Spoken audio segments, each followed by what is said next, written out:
Students, welcome to your chemistry classroom.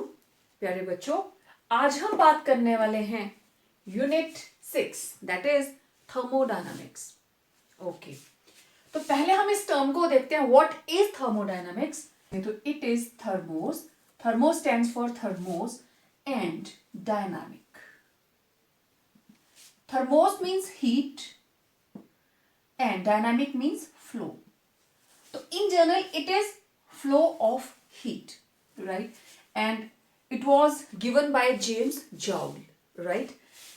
He observed that in every part of daily life, there is exchange of heat energy. Basically, energy he exchange हो रही है। चाहे हम एक cup चाय पीते हैं, चाहे हम ठंडा पानी पीते हैं, आगे मैं बात करूंगी इसके बारे में। There is exchange of energy. Flow of heat. चाय का कप गर्म है, थोड़ी देर के बाद वो ठंडा हो जाता है। जो हीट थी चाय के अंदर वो कहां चलेगी? कप से बाहर, सराउंडिंग्स के अंदर, वो कप से बाहर को फ्लो करके, है ना। और एक गिलास ठंडा पानी आप फ्रिज से निकाल के रखते हैं, थोड़ी देर उसको पड़ा रहने दीजिए और फिर धीरे धीरे वो टेम्परेचर रूम टेम्परेचर पे आ जाएगा पानी का। अब क्या हुआ? हीट कहां से कहां को गई? सराउंडिंग से गिलास की तरफ को, है ना। तो फ्लो ऑफ हीट, तो इसको दोनों को मिला के क्या बन गया? Thermodynamics, right. ओके, अब देखिए हमारी डेली लाइफ के अंदर आपने कुछ एक एग्जांपल्स हैं जो सबने देखी होती हैं, जैसे बर्निंग ऑफ कोल, ठीक है, कोयले का बर्न करना, burning of coal and automobile engines, right. Automobile engines. अब देखो ऑटोमोबाइल इंजन के अंदर क्या यूज होता है? फ्यूल, पेट्रोल और diesel. Coal it is pure, carbon it is solid, और ऑटोमोबाइल इंजन के अंदर हम यूज क्या कर रहे हैं? लिक्विड। मतलब ये है, जब हम कार्बन को ऑक्सीजन देते हैं ये बना लेता है कार्बन डाइऑक्साइड, ठीक। कार्बन के अंदर केमिकल एनर्जी थी, जब हमने उसकी ऑक्सीडेशन की, वो केमिकल एनर्जी ने क्या प्रोड्यूस करी? हीट। जब भी कोयला जलता है, लकड़ी जलती है, एलपीजी बर्न करती है, कोई भी फ्यूल बर्न करता है, तो उसकी केमिकल एनर्जी किस में कन्वर्ट हो जाती है? हीट के अंदर। और उस हीट को हम यूज करते हैं। हम कोल बर्न क्यों करते हैं? खाना बनाने के लिए। फिर जो थर्मल पावर प्लांट्स है वहां पे कोल क्यों बर्न करते हैं? कोल से जो हीट निकलेगी उससे बहुत बड़े बड़े बॉयलर्स होते हैं, उसमें वाटर बॉयल किया जाता है, उससे स्टीम बनती है और उस स्टीम से टरबाइन घुमाते हैं जिससे बिजली पैदा होती है, ठीक है। थर्मल पावर प्लांट्स के अंदर इस तरीके से कोल को हम यूज करते हैं। Means ultimately we are using heat. और वो हीट कहां से आई? जो कार्बन के मॉलिक्यूल्स के अंदर केमिकल एनर्जी एंट्रैप्ड थी, that was converted into heat. उसी तरीके से हमने तो पेट्रोल पंप से डीजल डलवाया या पेट्रोल डलवाया गाड़ी के इंजन के अंदर, तो अब क्या हुआ? जब इंजन के अंदर जो भी इंटरनल कंबस्शन इंजन उसमें फिट है, फ्यूल उसमें जाएगा, कंप्रेशन होगी, उसके वेपर्स बनेंगे, it will start burning. It will start burning. गाड़ी गर्म हो जाती है ना, बर्न करती है, हीट ही तो निकली। और अगर आपने वैसे पेट्रोल रखा हो, it gives cooling effect, cooling cooling रहती है, ठीक है। लेकिन जैसे ही उसको इग्निशन मिली, उसने भी हीट देनी शुरू कर दी, और उस हीट से हम क्या कर रहे हैं? हम मैकेनिकल वर्क कर रहे हैं। इंजन चल रहा है गाड़ी का, टायर्स घूम रहे हैं, फिर आपकी गाड़ी के अंदर लगे हुए जितने भी डिवाइसेस हैं, इलेक्ट्रॉनिक डिवाइसेस, मतलब इलेक्ट्रॉनिक एनर्जी भी बना रहे हैं, इलेक्ट्रिकल एनर्जी भी बन रही है। तो ultimately chemical energy it is converted into mechanical energy और it is converted to thermal energy. उल्टा भी कर सकते हैं, थर्मल एनर्जी से हम केमिकल एनर्जी बना सकते हैं, थर्मल एनर्जी से मैकेनिकल एनर्जी बन सकती है, और मैकेनिकल से केमिकल एनर्जी बन सकती है, ठीक है। हीट से भी तो आप कोई ना कोई मशीन चला सकते हो। You can use a temperature for the running of machines. Turbine जो घूमती है, ऐसे हीट की वजह से हमने टरबाइन को घुमा दिया, ठीक है। जो हमारे पास मैकेनिकल एनर्जी है, आप किसी मशीन के अंदर केमिकल यूज करते हो तो उसको भी अल्टीमेटली आप केमिकल एनर्जी के अंदर कन्वर्ट कर रहे हो, ठीक है। हम ड्राई सेल यूज करते हैं, उसमें क्या है, ग्रेफाइट की रॉड है, मैंगनीज डाइऑक्साइड है, अमोनियम क्लोराइड है, केमिकल्स है ना, और वो केमिकल्स आपस में रिएक्ट करते हैं, उनकी केमिकल एनर्जी किस में कन्वर्ट हो जाती है, इलेक्ट्रिकल एनर्जी के अंदर। ठीक है, तो इस तरीके से डेली लाइफ के अंदर we can't get rid of thermodynamics. आपकी लाइफ के हर पार्ट के अंदर आप इसको यूज करते हैं। जब भी आप एक चीज को नोटिस करें कि आप एनर्जी की एक फॉर्म को दूसरी में कन्वर्ट कर रहे हो, यू आर अप्लाइंग थर्मोडायनामिक्स। चाय के कप से लेके ठंडा पानी तक आप थर्मोडायनामिक्स के वेरियस लॉज को अप्लाई कर रहे हो। ठीक है, तो देखिए थर्मोडायनामिक्स, इसके टोटल 3 लॉज हैं। It is based upon 3 laws. जैसे हम न्यूटन के 3 लॉज पढ़ते हैं, उसी तरीके से थर्मोडायनामिक्स के भी 3 लॉज हैं। 1 बाय 1 मैं इनको डिस्कस करूंगी आपके साथ जैसे जैसे इनकी टर्न आती जाएगी। और सबसे important, thermodynamics, it is the branch of chemistry which deals with the study of different forms of energy and their interconversion. It is called thermodynamics. जैसे मैंने अभी बताया था, मैकेनिकल, केमिकल और थर्मल, ये सारी एनर्जीज आपस में इंटरकन्वर्टिबल है। ठीक है, तो उनका इंटरकन्वर्शन एक से दूसरे में, दूसरे का पहले में, एक का तीसरे में, तो इट इज कॉल्ड थर्मोडायनामिक्स। और एक चीज, ये जो थर्मोडायनामिक्स है, it is the study of macroscopic particles. मतलब आप ये नहीं कह सकते कि जो चीजें माइक्रोस्कोप के नीचे नजर आती हैं, छोटी सी क्वांटिटी, हम उसको थर्मोडायनामिक्स के अंदर स्टडी कर लेंगे। हीट को एक्सचेंज होने के लिए उसकी जो भी ऑब्जर्वेबल प्रॉपर्टीज हैं, जो केमिकल रिएक्शन हम स्टडी करने वाले हैं, दिखनी भी तो चाहिए, मेजरमेंट भी तो होनी चाहिए। तो ये मैक्रोस्कोपिक ब्रांच है, ये माइक्रो के ऊपर काम नहीं करेगी। इट डील्स विद, मैक्रोस्कोपिक का मतलब है बल्क बिहेवियर, ज्यादा quantity, bulk behaviour, it will deal with bulk, right. तो ये जस्ट जरा सी इंट्रोडक्शन थी, व्हाट इज थर्मोडायनामिक्स। इस पूरे चैप्टर के अंदर हम इन्हीं चीजों के बारे में बात करने वाले हैं, किस तरीके से एनर्जी की एक फॉर्म दूसरी फॉर्म में कन्वर्ट होती है। तो सबसे पहले I will take up basic concepts. Basic concepts के अंदर थोड़ी सी हमारे पास डेफिनेशंस हैं, लेट्स सी दैट। सबसे पहली चीज, what is system. Okay, system क्या है। बहुत बार हम ये वर्ड यूज करते हैं, सिस्टम खराब है, हम इस सिस्टम में काम नहीं कर सकते, है ना, जनरल सी बातें हम लोग यूज करते हैं। तो बेसिकली सिस्टम क्या है, पूरे ब्रह्मांड, पूरे यूनिवर्स का वो part which is under observation, the part of universe which is under observation, it is known as system. मान लीजिए कि आपने, चलिए चाय पीते हैं, आपने एक चाय का कप लिया और उसको टेबल पे रख दिया। अभी आप थोड़ी देर में इसको पीने वाले हैं। ओके, अब ये जो चाय का कप है, दिस इज अ सिस्टम। ये जो चाय का कप है, दिस इज अ सिस्टम। आप किस चीज को ऑब्जर्व कर रहे हो कि प्लेट के अंदर कप रखा है और कप के अंदर चाय है, this is a system. Cup में नहीं रखनी है तो आप केटल ले सकते हैं, आप केटल ले सकते हो, केटल के अंदर चाय रखी है, it is also a system. ठीक है, अब आपकी मर्जी है, आपने किसको लेना है, कप ले लीजिए चाहे केटल ले लीजिए। ठीक है, तो ये एक सिस्टम, और इसके अंदर रखी हुई चाय, कप, जो चीज आप ऑब्जर्व कर रहे हो, दिस इज अ सिस्टम। इसके बाहर, अगर आप किचन में है तो आपका किचन, किचन के बाहर आपका घर, घर के बाहर आपका टाउन, टाउन के बाद आपका डिस्ट्रिक्ट हो सकता है, स्टेट हो सकती है, आपकी कंट्री हो सकती है, ultimately the whole universe. the part of universe which is not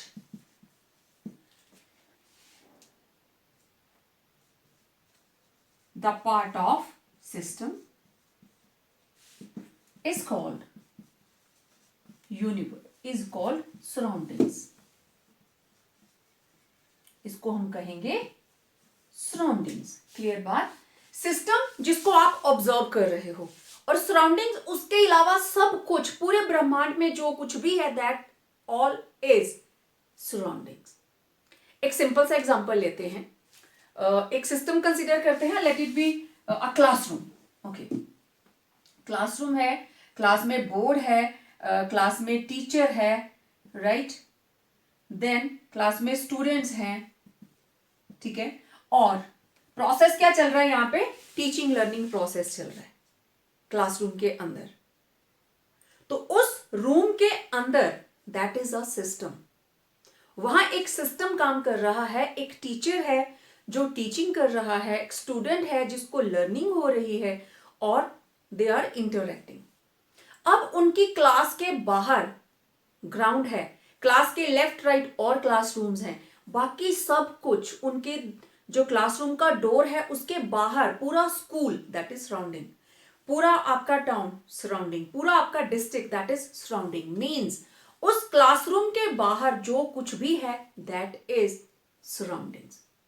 अब जरूरी नहीं है कि सिस्टम चाय के कप जितना बड़ा होना चाहिए या क्लासरूम जितना बड़ा होना चाहिए. अगर आप अपनी रिस्ट वॉच में टाइम देख रहे हो, if you are noticing time in your wrist watch, means you are observing your watch. तो your watch is a system. ठीक है, your watch is a system. और उसके अलावा everything that will act as surrounding. Okay, तो दोनों को अगर मैं मिला देती हूं, सिस्टम प्लस सराउंडिंग्स, तो ये क्या बन जाएगा? Universe. System plus surroundings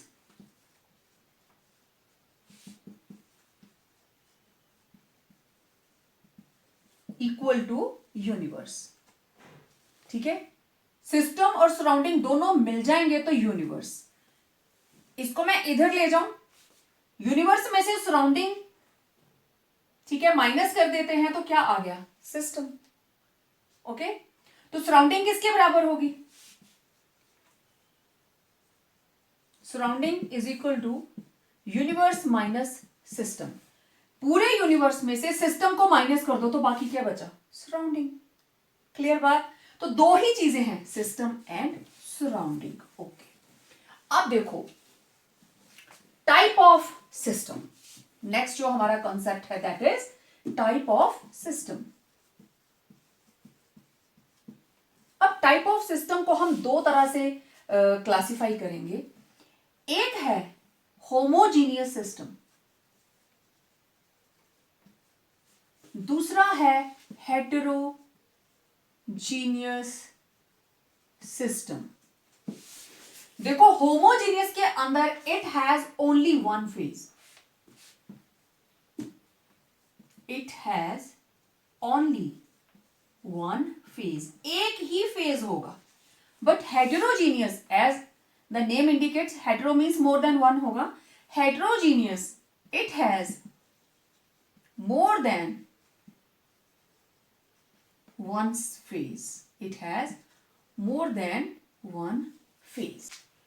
homogeneous, इसका एक फेज, इसके एक से ज्यादा फेज. एक ही फेज है तो फिजिकल और chemical properties throughout the system same होंगी, क्योंकि एक ही फेज है. They will be having same physical and chemical properties throughout the system. लेकिन हेटेरोजीनियस के अंदर there are more than one system. इसका मतलब हर सिस्टम की अपनी अलग फिजिकल और केमिकल प्रॉपर्टीज होगी. Different phases have different physical and chemical properties. तो it was homogeneous and heterogeneous system. Next is again एक और हमारे पास क्लासिफिकेशन है टाइप ऑफ सिस्टम्स की. देखें,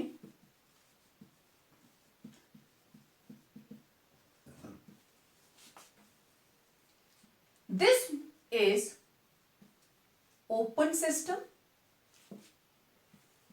closed system and isolated system.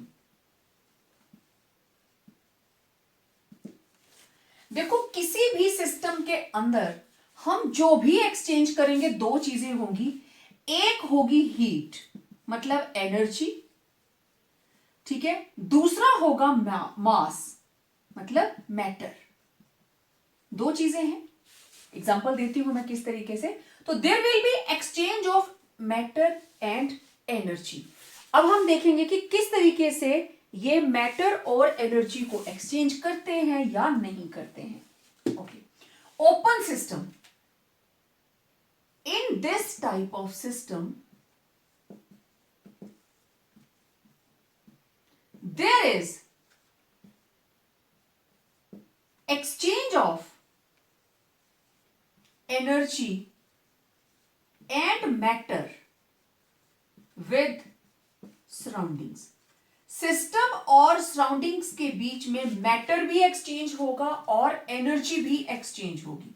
हम सिंपल सा एग्जांपल लेंगे कि एक बीकर में आप पानी रखिए और उसको हमने हीट करना स्टार्ट किया, वाटर इज बॉइलिंग, बॉयल करेगा तो उसकी स्टीम कहां जा रही है, बाहर। स्टीम बाहर जा रही है मींस मैटर बाहर जा रहा है, क्योंकि इस बीकर के बाहर सारा का सारा क्या है, सराउंडिंग। ये है सिस्टम और उसके बाहर क्या है, सराउंडिंग। एक तो स्टीम जा रही है दैट इज मैटर, और हां इस बीकर से हीट भी तो जा रही है बाहर, है ना, हीट भी तो बाहर को जा रही है। जब कोई चीज आप चाय बना रहे हो, दाल बना रहे हो, चावल बना रहे हो, तो जो भी कंटेनर में, कुकर में या पतीले में आप बना रहे हो, आप उसको धीरे से ऐसे अपने हाथ नजदीक लेके जाते हो तो हीट फील होती है। दाल बन गई, आपने एकदम से गैस को ऑफ कर दिया, लेकिन आप कुकर को टच करेंगे तो बहुत ज्यादा गर्म होता है वो, तो हीट एक्सचेंज हो रही है उसकी बाहर।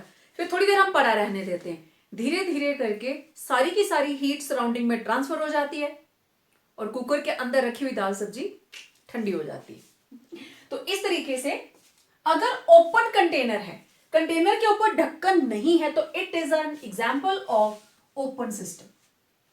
ठीक है, ओपन सिस्टम के अंदर अब आप चाय का कप रख लीजिए, हीट तो जा ही रही है, उसकी स्टीम भी तो जा रही है, स्टीम भी तो दिखती है आपको बाहर जाती हुई, तो that is open system. Okay, अब क्लोज सिस्टम के अंदर क्या होता है, there is exchange of energy only and no exchange of matter, matter मतलब mass, take place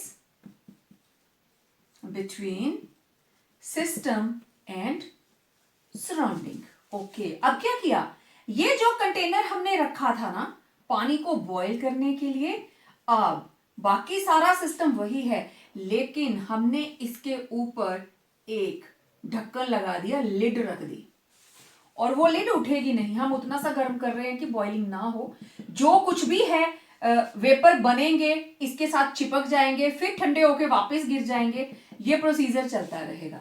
तो यहां से सिर्फ हीट एक्सचेंज हो रही है, दिस इज सिस्टम, और ये बाहर क्या है, सराउंडिंग्स। तो क्लोज सिस्टम, हमने पतीले को ढक दिया, बीकर को ढक दिया, क्लोज्ड कंटेनर में करेंगे तो it will be a closed system. Isolated, there is neither exchange of matter nor energy between system and surroundings। अब हमने क्या किया, अब हमने इस कंटेनर को बिल्कुल ही आइसोलेट कर दिया, मींस इसकी जरा सी भी हीट बाहर नहीं जाएगी, हमने इसको कवर कर दिया, लाइक इसको हमने इंसुलेट कर दिया, वी हैव इंसुलेटेड इट।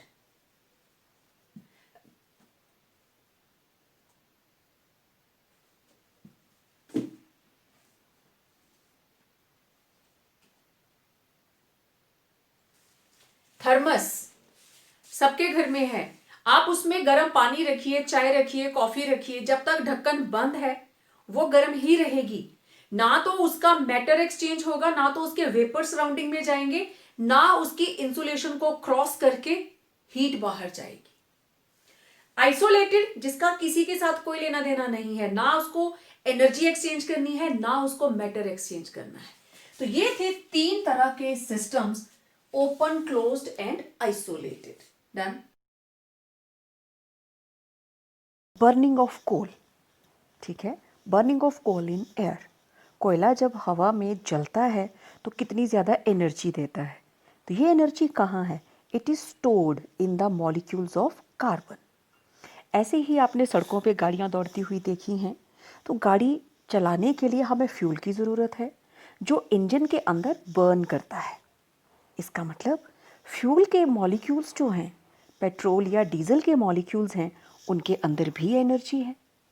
तो ये दोनों ही फॉर्म्स, केमिकल एनर्जी, उसमें भी केमिकल एनर्जी और कोल के अंदर भी केमिकल एनर्जी, तो इन दोनों केमिकल एनर्जीज को हम कन्वर्ट कर रहे हैं दूसरी फॉर्म्स में। कोल से बन गई हीट एनर्जी या थर्मल एनर्जी, और डीजल से मैकेनिकल एनर्जी, मशीन चल रही है। तो ये तीनों ही एनर्जीज एक दूसरे में इंटर कन्वर्टेबल हैं, एक दूसरे में बदल सकती हैं। तो branch of science that deal with the study of different forms of energies and quantitative relationship between them, that is called thermodynamics. अब thermos means heat, dynamics means flow of heat.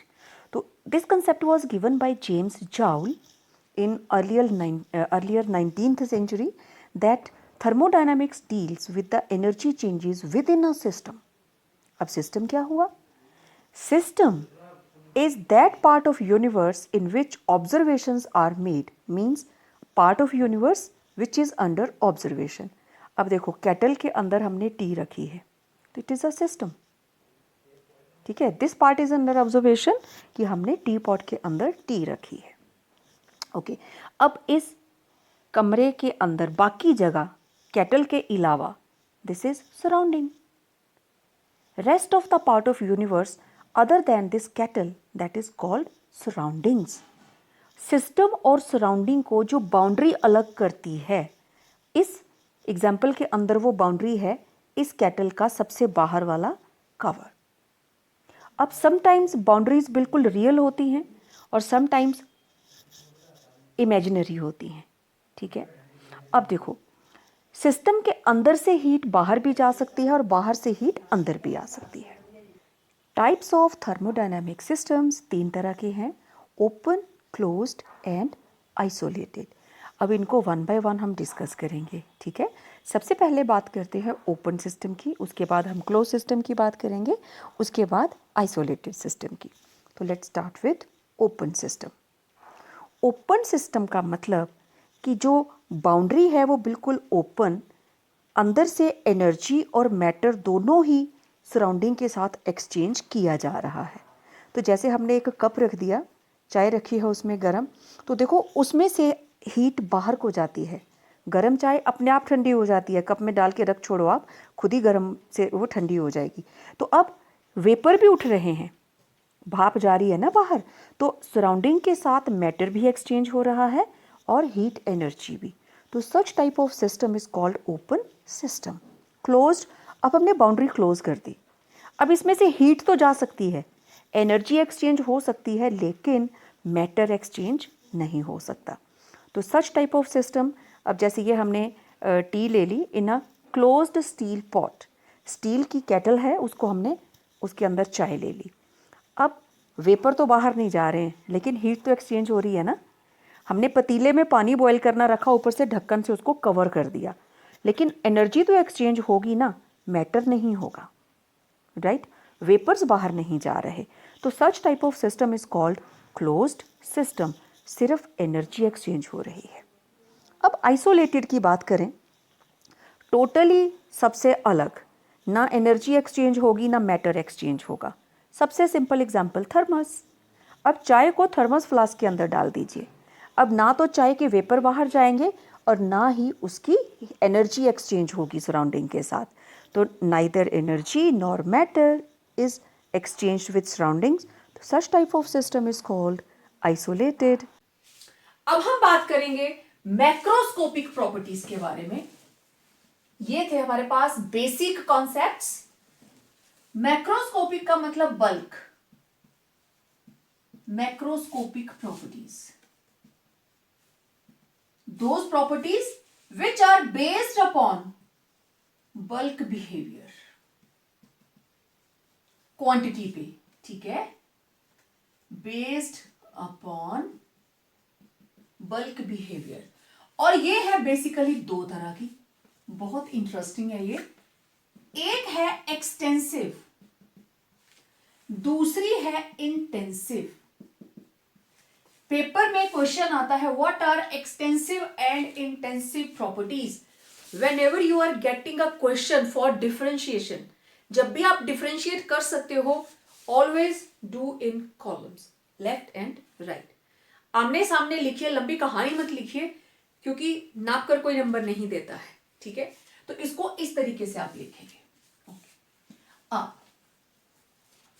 Extensive and intensive, ये वो properties हैं, the properties which depend upon amount, मतलब quantity of substance. जो भी हमारे पास quantity है, वो प्रॉपर्टीज जो क्वांटिटी पे डिपेंड करेंगी, that is called extensive properties. और जो हमारे पास इस पे डिपेंड नहीं करेंगी, the properties which are independent of amount or quantity of substance, उन्हें हम क्या कहेंगे? Intensive properties. अच्छा, अब आप एग्जाम्पल देखेंगे तो आप एकदम से समझ जाएंगे. ठीक है, मास. देखो, अगर आपने 1 किलो चीनी अपने हाथ में उठाई है लिफाफे में, उसका मास है 1 kg. आपने उसके जैसे 10 लिफाफे उठाए तो भारी लगेंगे. तो mass is an extensive property. It depends upon quantity. 1 kilo का भार आप उठा सकते हो आसानी से, 10 किलो को ज्यादा जोर लगेगा, 20 किलो को और ज्यादा लगेगा. आप एक हाथ से उठाने में सक्षम नहीं होंगे. ठीक है, तो mass, it is an extensive property. इसके अलावा हमारे पास है एंथैल्पी. अब एंथैल्पी के बारे में मैं आगे बात करूंगी. एक सिंपल सी बात बताती हूं. अगर मैं 12 ग्राम कार्बन को बर्न करती हूं ऑक्सीजन के साथ, और मेरे पास 44 ग्राम कार्बन डाइऑक्साइड बनती है, तो इस रिएक्शन के दौरान जो हीट बाहर जाएगी, that will be 390.5 kilo joule. 12 gram carbon combine करके ऑक्सीजन के साथ बनाएगा कार्बन डाइऑक्साइड. मतलब जब 44 ग्राम कार्बन डाइऑक्साइड बनती है, कोयला बर्न करता है, 12 ग्राम कोयला आप बर्न करते हो, तो 390.5 किलो जूल एनर्जी बाहर जाती है. ओके, तो अगर मैं इसको डबल कर दूं, सबको 2 से मल्टीप्लाई कर दिया, ये भी 2 से हो गया, ये भी 2 से हो गया, तो ये भी 2 से मल्टीप्लाई होगा ना. 1 मोल, 12 ग्राम का मतलब 1 मोल. 1 मोल से एनर्जी निकलती है 390.5. 2 मोल से कितनी निकलेगी? 390.5 इंटू 2. 100 मोल से कितनी निकलेगी? 390.5 मल्टीप्लाइड बाय 100. आप समझ रहे हो? Enthalpy, it depends upon quantity. आप मान लीजिए कि 4 वुड के पीसेस जलाते हो. ठीक है, लेट इट बी कि इतने इतने 4 वुड के पीसेस आप बर्न करते हो. ठीक है, उनकी एक पर्टिकुलर क्वांटिटी निकल आई एनर्जी की. अगर आप इस तरह के 10 जलाओगे, एनर्जी ज्यादा मिलेगी कम? ऑब्वियसली ज्यादा मिलेगी. अगर इसके जैसे 100 को बर्न करोगे, एनर्जी और ज्यादा मिलेगी. तो ये एंथैल्पी. इसको बर्न करने पे जो एनर्जी बाहर जा रही है, दैट इज एंथैल्पी. तो ये क्या हुई फिर, एक्सटेंसिव प्रॉपर्टी। इसी तरह से फ्री एनर्जी वो भी क्वांटिटी पे डिपेंड करती है। Free energy it also depends upon quantity. Then heat capacity, ये भी क्वांटिटी के ऊपर डिपेंड करती है। तो ऐसी कोई भी प्रॉपर्टी जो आपके जहन में आती है जो क्वांटिटी पे डिपेंड करेगी, that is known as extensive. अब जरा इंटेंसिव की देखिए। सबसे simple, melting point, boiling point, viscosity, ये सारी चीजें आप लोग पढ़कर आए हैं। Vapour pressure, vapour pressure, melting point. मान लीजिए हमें नमक का मेल्टिंग पॉइंट पता करना है कि किस टेम्परेचर पे नमक मेल्ट करता है। क्या करेंगे, पूरी अर्थ के ऊपर जितना नमक है पूरे को पिघला के देखेंगे? नहीं, हम एक पिंच भी नहीं लेते, बहुत कम। कैपिलरी ट्यूब के अंदर जितना नमक आता है हम सिर्फ उतना सा ही लेते। तो एक बोरी भर के मेरे पास नमक पड़ा है, मुझे इसका मेल्टिंग पॉइंट पता करना है। पूरी बोरी को थोड़ी ना हम मेल्ट करवाएंगे, थोड़ा सा पार्ट उसका निकालेंगे और उसको मेल्ट करवा के देख लेंगे। ठीक है, तो दैट इज इंटेंसिव प्रॉपर्टी। एक सिंपल सा एग्जांपल बताती हूं। जब चावल पक रहे होते हैं तो क्या आप हर चावल के दाने को ऐसे मसल के देखते हो कि वो बन गया? एक दो आप पीसीस बाहर निकालते हो, चावल थोड़े से, एक दो चावल अपने हाथ पे आते हैं और उसको ऐसे क्रश करके देख लेते हो, आइडिया लग जाता है बन गया या अभी 5 मिनट और रखने की जरूरत है। इंटेंसिव प्रॉपर्टी, हर चावल के दाने को टच करके नहीं देखा आपने, जस्ट थोड़ा सा आपने निकाला और उसको टच कर लिया। ठीक है, तो उस तरीके से जो चीजें क्वांटिटी पे डिपेंड नहीं कर रही। ऐसे ही boiling point, water boils at 100 degree Celsius. अब आप एक गिलास पानी उबालेंगे वो तब भी 100 डिग्री पे बॉईल करेगा, एक बाल्टी भर के पानी को बॉईल करोगे वो तब भी 100 डिग्री के ऊपर ही बॉईल करेगा। आप पूरी अर्थ के वाटर को बॉईल करने की कोशिश करेंगे वो भी 100 पे ही बॉईल करेगा। तो boiling point it is N intensive property. ये नहीं डिपेंड करती कि क्वांटिटी कितनी है, चाहे आप 1 कप चाय बनाइए, चाहे आप 10 कप चाय बनाइए, लेकिन जब पानी बॉईल करेगा तो उसका टेम्परेचर हमेशा 100 डिग्री सेल्सियस होगा। उसी तरीके से वेपर प्रेशर, वेपर प्रेशर आप छोटे कंटेनर में मेजर कीजिए चाहे बड़े कंटेनर में मेजर कीजिए, हर सब्सटेंस का वेपर प्रेशर फिक्स्ड है। ठीक है, अगर लेट इट बी कि प्योर वाटर का उसकी फिक्स वैल्यू होगी, वाटर के अंदर कितना नमक डाला उसकी फिक्स्ड वैल्यू होगी। ठीक है, टोलुइन का फिक्स होगा, कार्बन टेट्राक्लोराइड का फिक्स होगा, इथाइल अल्कोहल का फिक्स क्वांटिटी होगी वेपर प्रेशर की, और जितनी क्वांटिटी आपको दी गई होगी आप उसी से मेजर कर लेंगे। That is also independent of quantity of matter. अच्छा, इसके अलावा एक और मेरे पास एग्जांपल है, that is refractive index.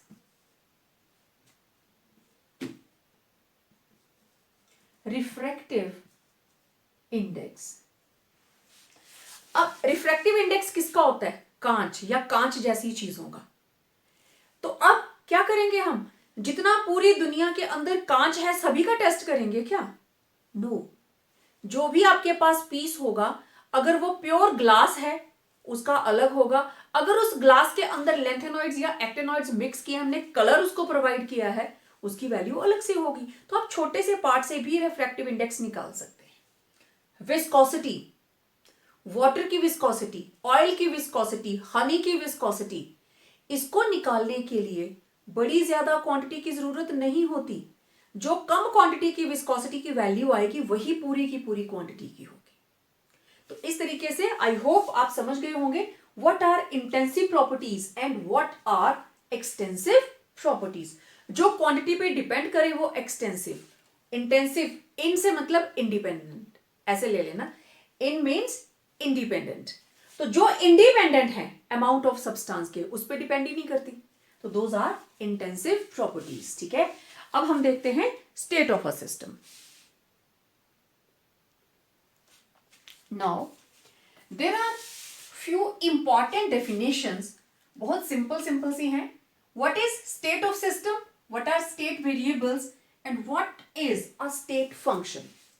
Okay, state of a system, आप सिंपल सी हम बात करें, 3 states of matter, solid, liquid and gas. Water की 3 states, ice, liquid water and vapours, solid, liquid, gas. इन्हीं को हम स्टेट्स बोलते हैं। चाहे आप स्टेट्स ऑफ मैटर ले लीजिए, चाहे आप स्टेट्स ऑफ वाटर ले लीजिए, चाहे आप स्टेट ऑफ किसी भी चीज के बारे में जिसके बारे में आप बात कर रहे हो कि उसकी क्या स्टेट है। फिजिकली देखना होगा तो सॉलिड, लिक्विड और गैस होगी, केमिकल उसके अंदर जाना होगा तब वो अलग बात है। अब state of a system, these are the conditions of existence of the system in which when its macroscopic properties have definite values. ये वो कंडीशंस हैं स्टेट ऑफ अ सिस्टम। अगर वाटर लिक्विड है तो उसके लिए उसकी जो मैक्रोस्कोपिक प्रॉपर्टीज हैं उसकी एक डेफिनेट वैल्यू है। लिक्विड वाटर की डेफिनेट विस्कोसिटी है, लिक्विड वाटर की सरफेस टेंशन है। Surface tension is also an example of intensive properties. ठीक है, लिक्विड वाटर की अपनी प्रॉपर्टीज हैं, जब वो आइस बन जाता है उसकी अपनी प्रॉपर्टीज हैं, then it acquires tetrahedral structure. जब ये वेपर फॉर्म में चला जाता है it is a single molecule, it is not associated. तो जिस कंडीशंस के अंदर observable macroscopic properties have a definite value, that is called state of a system. Done. Next, what are state variables. अब system की state आ गई। Okay, तो मैं लिक्विड, सॉलिड, लिक्विड और गैस की ही यहां पे एग्जांपल लेने वाली हूं। मेरे पास थी आइस। ठीक है, आइस का मतलब टेम्परेचर क्या है, 0। ओके, अब टेम्परेचर हो गया 25 डिग्री सेल्सियस, तो ये क्या हो जाएगा, वाटर लिक्विड। आइस क्या है, वाटर सॉलिड, राइट। अब मैंने टेम्परेचर और बढ़ा दिया, temperature becomes 100 degree Celsius, it will B water gaseous. मतलब यहां पे है वाटर सॉलिड, यहां पे है वाटर लिक्विड और यहां पे है वाटर आइसोलेटेड। लेकिन यहां पे स्ट्रॉन्ग हाइड्रोजन बॉन्डिंग, यहां पे स्ट्रॉन्ग हाइड्रोजन बॉन्डिंग, इसमें बिल्कुल भी हाइड्रोजन बॉन्डिंग नहीं है। मैंने सिर्फ टेम्परेचर चेंज किया, सिस्टम की स्टेट चेंज हो गई। That is why temperature is known as state variable. Variable मतलब वेरी करना, किसका, स्टेट का। और स्टेट वेरी कब करेगी, अगर आप इसके सिस्टम की स्टेट को कंट्रोल करने वाली जो कंडीशंस है वो चेंज हो जाती हैं। The measurable properties required to describe the state of a system are called state variables, जैसे pressure, volume, temperature, composition etcetera. तो अगर एक सिस्टम चेंज होगा, एक भी इसका जो हमारे पास वेरिएबल है वो चेंज होगा, तो वो पूरी की पूरी स्टेट को चेंज कर देगा। ठीक है, इसलिए इनको क्या बोलते हैं, स्टेट वेरिएबल्स। इनके वेरी होने से स्टेट चेंज हो जाती है, right. What is state function. State function, यहां आइस थी, यहां वाटर लिक्विड, तो मेरे पास सिर्फ 2 चीजें हैं, इनिशियल, फाइनल। आइस से लिक्विड वाटर बनने तक क्या क्या हुआ, मॉलिक्यूल किधर को गया, कितनी एनर्जी लगी, क्या हुआ क्या नहीं हुआ, I am damn concern with that. मुझे सिर्फ इनिशियल और फाइनल स्टेट देखनी है, तो that is called state function. वो फंक्शन जो सिर्फ इनिशियल और फाइनल स्टेट पे डिपेंड करते हैं, पाथ पे डिपेंड नहीं करते कि किस रास्ते से वो केमिकल रिएक्शन कंप्लीट हुआ है, किस मैनर में वो रिएक्शन कंप्लीट हुआ है। It is least concern with that, it depends only upon initial and final state. अगर हम किसी केमिकल रिएक्शन की बात करें, उसके अंदर स्टेट फंक्शन का क्या मतलब होगा, हमने एक कंटेनर के अंदर रिएक्टेंट्स ले लिए, ये है रिएक्टेंट ए, और ऊपर से इसमें डाल दिया let it be reactant B, और एक मैंने इसमें थर्मोमीटर लगा दिया चेक करने के लिए कि टेम्परेचर में कितनी चेंज आएगी, क्लोज कर दिया। ओके, थोड़ी देर के बाद प्रोडक्ट बन गया और उस प्रोडक्ट का नाम है ए बी। तो इनिशियली क्या था, ए प्लस बी, एरो के दूसरी ओर क्या है, ए बी। इस एरो के एरिया में क्या हुआ, हमें उससे कुछ लेना देना नहीं है। कैसे पता चलेगा प्रोडक्ट बन गया, टेम्परेचर में चेंज आ जाएगा। टेम्परेचर में चेंज आया मतलब स्टेट वेरिएबल था, स्टेट वेरिएबल ही तो उनको रिएक्टेंट को प्रोडक्ट में कन्वर्ट करने के लिए एक पाथ बना कर देगा।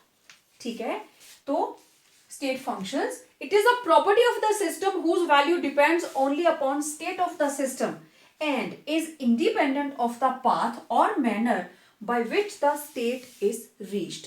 और एक स्टेट के वेरिएबल्स को चेंज करोगे तो दूसरी स्टेट में वो कन्वर्ट हो जाएगा। जैसे अगर वाटर सॉलिड है तो आप टेम्परेचर बढ़ाएंगे, it will be converted into liquid state. ठीक है, तो ये थे state functions, state variables and state of a system. अच्छा, एक हमारे पास डेफिनेशन है, what is thermodynamic equilibrium.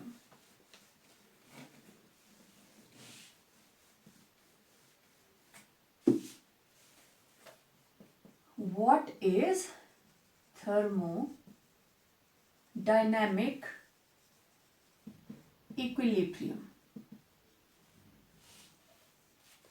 Equilibrium का आपको पता है, जब रेट ऑफ फॉरवर्ड रिएक्शन जो है it becomes rate of backward reactions, means a system is said to be in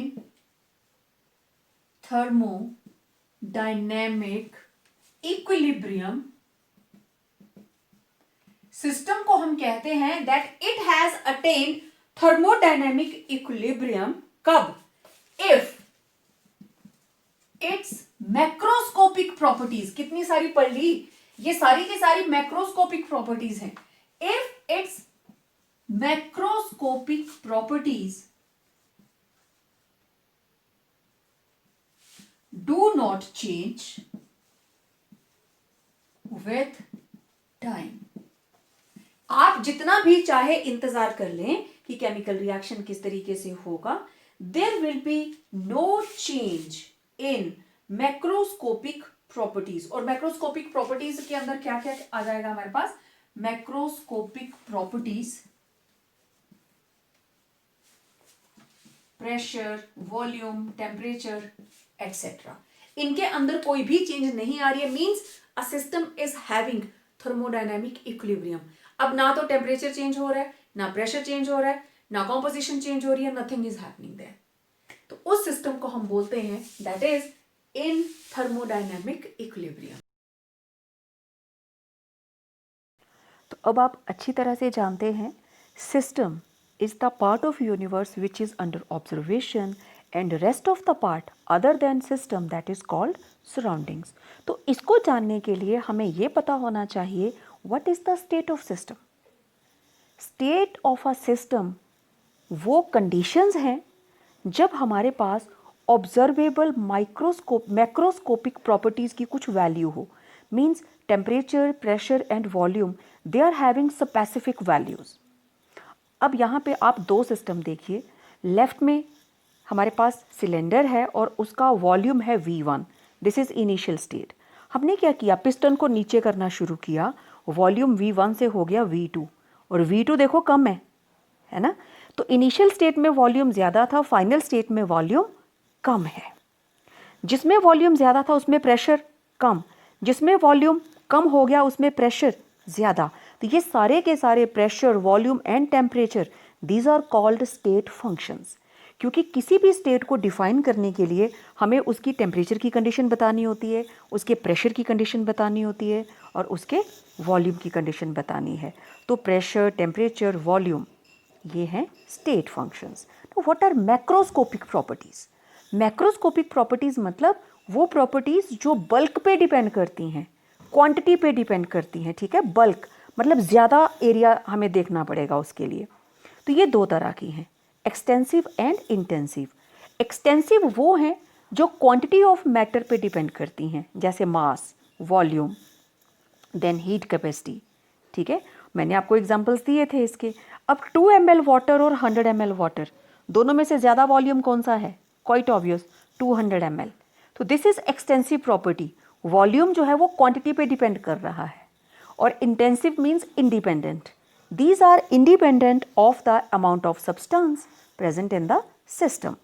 तो for example, temperature, pressure, then freezing point, boiling point, refractive index, मैंने बहुत सारी एग्जांपल्स बताई थी. अब लेफ्ट में पानी कम है, राइट में पानी ज़्यादा है, लेकिन दोनों ही क्वांटिटीज़ को बॉयल करवाने के लिए टेम्परेचर कितना लगेगा? 100 डिग्री सेल्सियस. वाटर का boiling point is 100 degree Celsius, तो it is independent of amount. ठीक है. नाउ कुछ होते हैं स्टेट फंक्शंस. वो फंक्शन जो सिर्फ इनिशियल और फाइनल स्टेट पे डिपेंड करते हैं, वो स्टेट कैसे आई? We are least concern with that. Initial state के अंदर हमने उसके ऊपर प्रेशर लगाया और वॉल्यूम को कम कर दिया. ठीक है. फाइनल स्टेट में हमने क्या किया? वॉल्यूम कम हो गया था ना, फिर हमने वेट हटा दिया, वो फिर से ऊपर चला गया.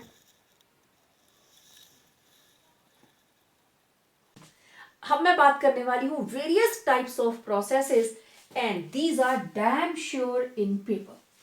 आते ही आते हैं, बहुत इंपॉर्टेंट है ये. चलिए अब बात करते हैं हम different types of thermodynamic processes के बारे में. ठीक है. सबसे पहले आइसोथर्मल. आइसो का मतलब सेम, थर्मल का मतलब टेम्परेचर या हीट. ठीक है. टेम्परेचर और हीट. ओके. सेम टेम्परेचर रहना चाहिए. डेफिनेशन बन गई, a process in which temperature of the system remains constant. ठीक है. लेकिन इसके लिए एक चीज देखिए. मान लीजिए कि आपने पानी को बॉईल करना स्टार्ट किया. ओके. अगर आप उसको फुल फ्लेम पे रखोगे, पानी बॉईल करता जाएगा, इवेपोरेशन होती जाएगी, टेम्परेचर में चेंज आता रहेगा. ठीक है. अब आप ये चाहते हो कि टेम्परेचर जो है वाटर का it should remain somewhere 80 degrees. तो आप उसको फुल फ्लेम पे नहीं रखोगे, आप टेम्परेचर को कम कर दोगे. You will control the temperature. Okay. अब गैस बंद हो गई, गैस खत्म हो गई, लेकिन पानी का टेम्परेचर 80 रहना चाहिए. फिर क्या करेंगे? आप फिर से उसको हीट करना शुरू कर देंगे. टेम्परेचर डाउन आ गया, फिर से आपने गैस को ऑन किया और टेम्परेचर को बढ़ाना शुरू कर दिया. कहां तक? आपको टेम्परेचर कांस्टेंट रखना है 80 डिग्री पे. अगर वो 100 पे चला जाता है, आप गैस बंद कर देंगे सो दैट वो फिर से 80 पे आ जाए. 80 से नीचे चला गया, आप गैस को फिर से ऑन कर देंगे सो दैट वो फिर से टेम्परेचर को मेंटेन हो जाए, 80 तक वो वापस पहुंच जाए. ठीक है. तो मतलब सिचुएशन के हिसाब से आपको टेम्परेचर सिस्टम को प्रोवाइड भी करवाना पड़ सकता है और सिस्टम से बाहर भी निकालना पड़ सकता है. मींस अगर इस रिएक्शन के अंदर, अब ये हो गया, in such systems heat is either supply to the system और रिमूव्ड फ्रॉम द सिस्टम. आपको टेम्परेचर को मेंटेन करना है. कोई केमिकल रिएक्शन है जिसमें आपको बनाना है A+B to AB. ठीक. और आपको टेम्परेचर मेंटेन करना है, लेट इट बी 310 केल्विन. अब मान लो जैसे ही केमिकल रिएक्शन हुई, टेम्परेचर तो हो गया 340, 30 डिग्री एक्स्ट्रा हो गया, तो उस हीट को बाहर निकाल दीजिए, माइनस कर दीजिए 30 और फिर से क्या हो जाएगा? 310. मान लो टेम्परेचर लो हो गया, टेम्परेचर कितना रहना चाहिए? 310, लेकिन कितना रह गया? 290. फिर क्या करोगे? आप इसमें 20 हीट ऐड करोगे सो दैट ये वापस कितना हो जाए? 310. This is the meaning of isothermal. According to situation, अगर वो एंडोथर्मिक रिएक्शन है, हीट कंज्यूमिंग है, तो उसका टेम्परेचर डाउन चला जाएगा. ठीक है. टेम्परेचर डाउन चला जाएगा. आपको पता है कुछ रिएक्शंस होती हैं जो हीट एब्जॉर्ब करती हैं, कुछ एक्सोथर्मिक होती हैं जिसमें से हीट बाहर निकलती है. ठीक है. तो अगर एंडोथर्मिक है, it will require heat. Temperature down चला गया, then you have to supply heat. If it is an exothermic reaction, heat ultimately बाहर आ रही होगी, ऑटोमेटिकली आ रही होगी, तो अंदर का टेम्परेचर बढ़ गया, तो आपको हीट को रिलीज करना है. इस तरीके से कौन सा सिस्टम हुआ? Isothermal. You have to maintain the temperature constant. अब आप चाहे उसको हीट सप्लाई करें या उसमें से हीट को बाहर जाने दें. तो ये था आइसोथर्मल. डेफिनेशंस आप लोगों ने साथ साथ नोट करनी है, तभी मैं बोर्ड के ऊपर इनको नोट डाउन कर रही हूं. Adiabatic. Okay, this is very interesting. पहले वाले सिस्टम के अंदर टेम्परेचर कांस्टेंट था, इसके अंदर टेम्परेचर कांस्टेंट की कोई कंडीशन नहीं. हमने किया क्या, हमने एक कंटेनर लिया, उसमें A+B किया और फिर हमने उसको बंद कर दिया और प्रोडक्ट बनने दिया. अब यहां से ना तो बाहर से इसमें हीट आएगी, ना अंदर से हीट बाहर जाएगी. ठीक है, नो हीट एंटर्स और लीव द सिस्टम. तो अगर इसके अंदर एक्सोथर्मिक रिएक्शन हुई तो टेम्परेचर इंक्रीज कर जाएगा, अगर इसमें एंडोथर्मिक रिएक्शन हुई तो टेम्परेचर डिक्रीज कर जाएगा. इंक्रीज होता है इंक्रीज हो, डिक्रीज होता है डिक्रीज हो, हमें कोई फर्क नहीं पड़ता. Such systems are known as adiabatic processes in which no heat enters or leave the system. A process in which the system does not exchange heat with the surroundings. That is, no heat enters or leave the system. Thermos flask. ढक्कन बंद कर दिया, ना अंदर की heat बाहर जाएगी ना बाहर की हीट अंदर आएगी. और ऐसे सिस्टम के अंदर टेम्परेचर कभी भी कांस्टेंट नहीं होता, क्योंकि केमिकल रिएक्शन होगी, there will be exchange of energy, there will be release of energy और there will be absorption of energy. लेकिन वो एनर्जी ना तो अंदर से बाहर जा रही है ना बाहर से अंदर आ रही है. तो it in such cases the temperature always changes. In such system temperature always changes. Adiabatic clear? Okay, next is adiabatic के बाद आइसोबारिक. अब ये बहुत सिंपल डेफिनेशन है. आइसो का मतलब सेम, बार का मतलब प्रेशर. बन गई definition. A system in which pressure of the system remains constant. Pressure of the system remains constant, that is isobaric. Core क्या होता है? वॉल्यूम. आइसो का मतलब सेम. तो definition is clear. A system in which volume is the volume remains constant, that is called isochoric. Now there is cyclic process. Okay, यहां हमारे पास this is liquid water.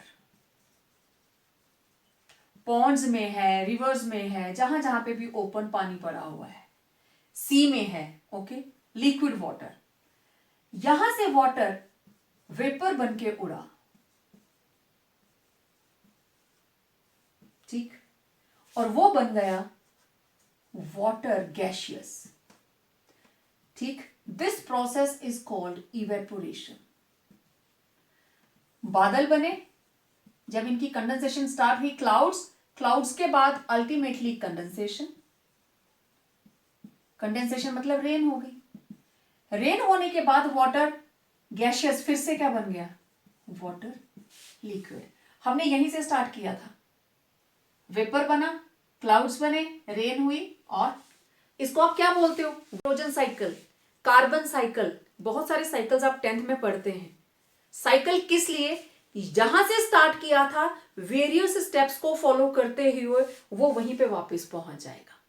तो this is water cycle, that is why it is called water cycle. Liquid से start किया, vapour बना, vapour से वापस liquid. This is cyclic process. तो साइक्लिक प्रोसेस में क्या होता है? A system in which the system undergoes a series of changes and ultimately returns to its original state. जहां से स्टार्ट किया था that is the original state. Ultimately returns to its original state is called cyclic process. तो thermodynamics के अंदर भी ऐसे बहुत से प्रोसेसेस होंगे कि जहां आप ए से स्टार्ट करोगे, ए से बी बनेगा, बी से सी बनेगा, सी से डी बनेगा, ई बनेगा, और वापस क्या बन जाएगा? ए. घूम फिर के ये वापस इधर पहुंच जाएगा कि जिस रिएक्टेंट से स्टार्ट किया था, after following a number of series, the last product it will return to reactant again.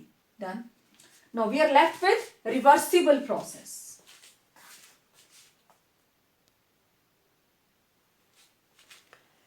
What is a reversible process? A process in which direction may be reversed at any stage by merely bringing a change in temperature, pressure और volume. एक simple सा example हम लेते हैं, hydrogen plus iodine. आपने देखा होगा इनमें ऐसे लिखा होता है, तो डबल हेडेड एरो का मतलब दिस रिएक्शन इज रिवर्सिबल. दो प्रोसेस हैं, एक H2 प्लस I2, ये आगे को जा रहा है, ये बना रहा है 2HI. दूसरा प्रोसेस क्या है, 2HI, और ये टूटकर वापस क्या बना रहा है, हाइड्रोजन एंड आयोडीन. तो such type of reactions these are called reversible. तो थर्मोडायनामिक्स के अंदर जहां आपको इक्विलिब्रियम का साइन दिखाई देगा, it means this process is reversible. आप इसको रिवर्स कर सकते हो. थोड़ा सा टेम्परेचर बढ़ा देंगे तो HI जल्दी से टूटना शुरू हो जाएगा and it will start giving hydrogen and iodide. ठीक है, जो रिएक्शन को आगे लेके जा रही है that is called driving force. जो वापिस लेके आ रही है HI से वापिस इसको रिएक्टेंट को बना रही है दैट इज कॉल्ड अपोजिंग. तो इस केस में, रिवर्सिबल केस में, ये दोनों बराबर हैं. आप दोनों में से जिसका इंपैक्ट बढ़ा दोगे वही रिएक्शन फास्ट हो जाएगी. ठीक है, वही रिएक्शन फास्ट हो जाएगी. इस इक्विलिब्रियम के बारे में हम नेक्स्ट चैप्टर के अंदर डिटेल में बात करेंगे, वहां मैं आपको ज्यादा एक्सप्लेन करूंगी इसको. यहां सिर्फ आपको प्रोसेस देखना है, रिवर्सिबल प्रोसेस कौन, जिसको आप रिवर्स कर सको. ठीक है, अब irreversible process, a process which is not reversible. ठीक है, आपने मिल्क के अंदर थोड़ा सा नींबू निचोड़ दिया, उसको गर्म कर दिया और उसका बन गया चीज, पनीर बन गया. अब क्या करेंगे, वापस उसको मिल्क में कन्वर्ट कर सकते हो क्या, नहीं. तो इट वॉज इरिवर्सिबल चेंज. लेकिन हमारी बॉडी के एंजाइम्स, जब हम बीमार होते हैं हमें खाना अच्छे से डाइजेस्ट नहीं होता, तो डॉक्टर्स रेकमेंड करते हैं कि आपको लाइट डाइट लेनी है, क्योंकि बॉडी के डाइजेस्टिव एंजाइम्स वर्क नहीं कर रहे. लेकिन जब हमारा टेम्परेचर ठीक हो जाता है वापस वो एंजाइम्स अपना काम करना शुरू कर देते हैं. तो दैट प्रोसेस इज रिवर्सिबल. ठीक है, लेकिन इरिवर्सिबल मतलब परमानेंट चेंज. तो इरिवर्सिबल रिएक्शंस जो है वो हमेशा हम ऐसे सिंगल एरो से लिखते हैं, जैसे सोडियम हाइड्रोक्साइड प्लस HCl, और ये मिलके बना लेंगे NaCl प्लस H2O. अब आप कुछ भी कर लो, इन दोनों को वापस इसमें कन्वर्ट नहीं कर पाओगे. जब एक बार सोडियम क्लोराइड एंड वाटर बन गया, आप इसको बॉईल करते जाओ, गर्म करने पर सोडियम क्लोराइड अलग हो जाएगा और पानी सारे का सारा इवेपोरेट होके उड़ जाएगा. तो आप इस प्रोसेस को रिवर्स नहीं कर सकते, इसको कर सकते हैं. ठीक है, तो these were types of processes, right. तो it was all about today's lecture. मिलते हैं एक नई वीडियो के साथ. Till then stay home, stay safe and revise this.